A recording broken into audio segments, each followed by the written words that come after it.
Hey guys, Rich here with Brotherhood Reviews, and we're back talking about Bleach episode 10. And this episode, we continue the training arcs with Ichigo, Arabara, and I was about to say Kurosaki, but Kenpachi. And you know, there's not much to talk about except for Kenpachi's little flashback and mini backstory, and Ichigo and Renji's next step into their training. But before we get into that, don't forget to like, comment, and subscribe for more content like this. And let's get into it. Now, we start off with Kenpachi, and he is fighting the Kenpachi before him, and as everybody knows, you have to kill the Kenpachi to become the Kenpachi. So when Zaraki is fighting Kenpachi right now, he is not the same. He is not fighting with the full intensity as we know and love our Kenpachi. So, and this is another reason why, like, I went on that rant the last episode, because Kenpachi is just too strong for him to be revered in that way. And we actually see demon time. I would call it demon time from Zaraki in that moment after Kenpachi released her Bankai. And her Bankai is sick. Minaka, or I hope I pronounced that right. But so it's bloody. It's like she heals herself. It's a very intense Bankai, and I actually enjoyed every minute of her Bankai. And from that moment on, we saw the dog inside of Zaraki, and Zaraki just blacked out. Now we understand what he meant by, like, this whole blackout state. And the last time him fighting her, he blacked out. He doesn't remember anything. And we finally figure out why. When he gets so drunk in a fight, he has no recollection or memories. It's more of like a dream state for him, where he's dreaming about these movements and attacks that he's doing, and they're actually happening. Because he woke up in the middle of it and was like, whoa, was I just dreaming? And literally he just stumbled off, soon passed, cut her arm.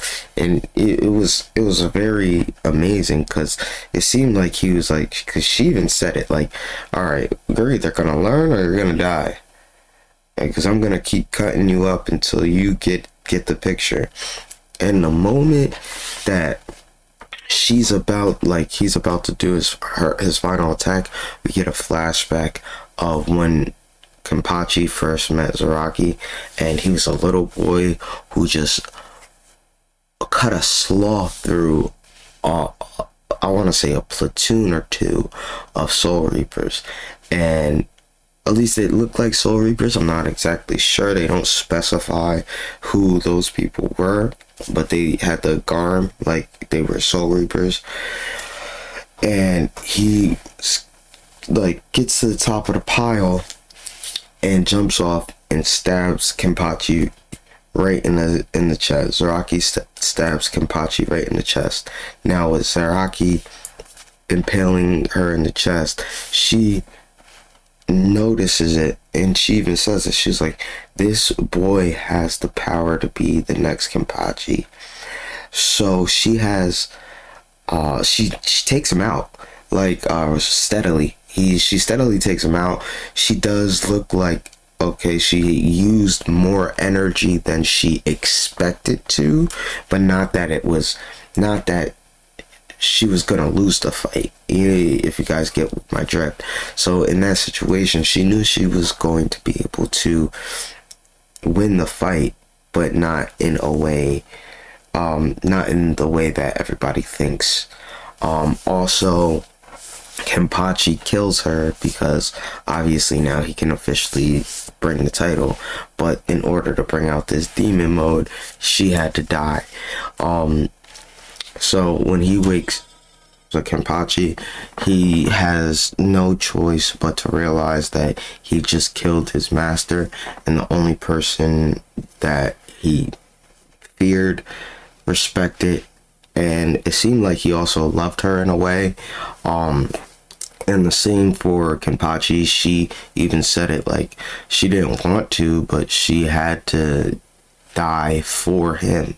And to complete the cycle of Kenpachi's, it wouldn't have been right for her to still be alive at this point. Like, she already overstayed her welcome with giving him the name without actually dying. She did lose the fight, which they both kind of make it clear that she lost the fight back in the day when he was taking over, when he took over her job, but he didn't kill her. So there's that. And it also has to do with, I believe, her Zanpakuto's healing ability, but all in all, she didn't die back then. So she's like, now is the time.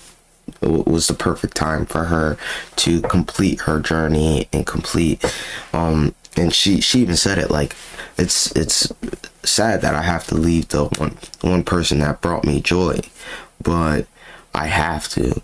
And I think that's a very touching moment for Kenpachi's story, both Kenpachi's stories, because we see Zaraki as this big, tough, strong guy, and we always know that he is all powerful, if not the most powerful one there. And it's just cool to see that he had other relationships except for his lieutenant and his subordinates. We have people that actually respected his strengths and been guiding him since he was a child. It just, instead of him blindly rampaging and becoming a criminal, because that's like obviously the gist of his backstory, is him being a criminal and then becoming a captain to atone for his crimes. So that's another reason why they were so skeptical about allowing him to learn his Zanpakuto's name and all that information, because he was a criminal, and if he ever decided to turn on the Soul Society, they would have no chance, like, with him, if he knew how to fully control his Zanpakuto. But now let's talk about Ichigo and Abarai and their training. Ichigo and Abarai are obviously getting Soul King training right now, and they are at the portions where they have to get their new Zanpakuto. And now they get a little, I wouldn't say a history lesson, just a morality lesson. I would say more so about them just using their Zanpakutos as weapons. And we all Bleach fans, if you're just getting into Bleach, you should know by now that Zanpakutos aren't just weapons, because of the simple fact that they are living creatures. They have souls, I would say. Now, I guess not souls, but they have their own personalities. They have like a voice. They can talk to you. They're sentient in a way. So for them to actually get full Soul King training, and then the God of Swords tell them that, okay, now you're here for your new Zanpakuto, but your Zanpakutos are more than just weapons, and you were treating yours as just tools, and that's why they broke. And it's a crazy moment, because he smashes them together and they shatter even more, and he pretty much throws them in a pit to show them, like, okay, all these they kind of look like dolls, but they're Zanpakutos. Like, you guys are going to mold your own Zanpakuto. So I guess they have to fist fight all of these mannequins, well, for lack of a better word, in order to create a new Zanpakuto for themselves. Now, with them having to create their Zanpakutos in this type of manner, it brings a new light to how Zanpakutos work, and possibly how the rest of the squad captains could get their Zanpakutos back, or even new Zanpakutos. But I really don't see that happening. I just see them getting their powers back when the time comes. Maybe Byakuya gets a new Zanpakuto, because he is also in the Soul King's quarters as well, healing and possibly being trained once he wakes up. Because Avara just randomly woke up and he's like, yeah, no, like, if Ichigo's leaving, I'm leaving. So he ended up, the guys was like, all right, I guess you're well enough to get the rest of the training, so go right ahead. Now Abarai's more, in this situation, Abara is more active than Ichigo, I would say, because Ichigo's asking way more questions about, like, why they have to do this, why that, and it should be simple, Ichigo. Like, you lose your power all the time. Like, this whole fighting puppets to unlock a new or gain a new Soul Reaper power should not be anything new to you. Like, this should not be hard, difficult, any of that for you, because of the simple fact that it happens every arc. I hate to say it, but like, it's just, I was telling all my friends, I've just been waiting for the moment he loses his powers so he can gain new ones. And in this way, like, he technically didn't lose his powers, he broke his sword, but still he has to regain new powers for to his sword. So this is still the same situation, they just went a different route about it. I really enjoy the training. The quirkiness of the sword god is hilarious. I love him. He's just a breath of fresh air.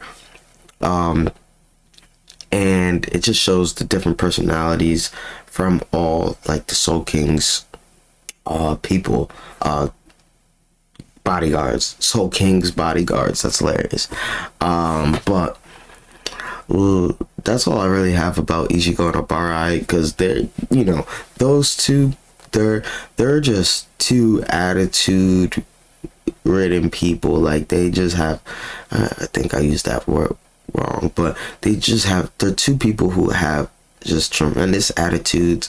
They only worry about one thing, and that's fighting. So it's really hard for them to really lighten up in a situation like this after being brutally beaten, hurt, don't have their swords, don't know what they're gonna do about the next wave. Think they're in their own heads thinking that they're not training, when Ichigo, well, at least Ichigo thinks he's not training because he's having too much fun, I guess. But other than that, like, I've been enjoying it. Ichigo's just been whining a little too much. It's a little out of character, in my opinion. Not really out of character. He's always whining when he's in his training sessions. So, but I guess it's a little old, him whining during his training sessions, where he should just be getting to work, especially now, the way that the Soul Society just got embarrassed. But this is, so far, I've been enjoying it, and can't wait for more. And I hope you guys have a good day, time, night, whenever you guys are listening to this. Thank you.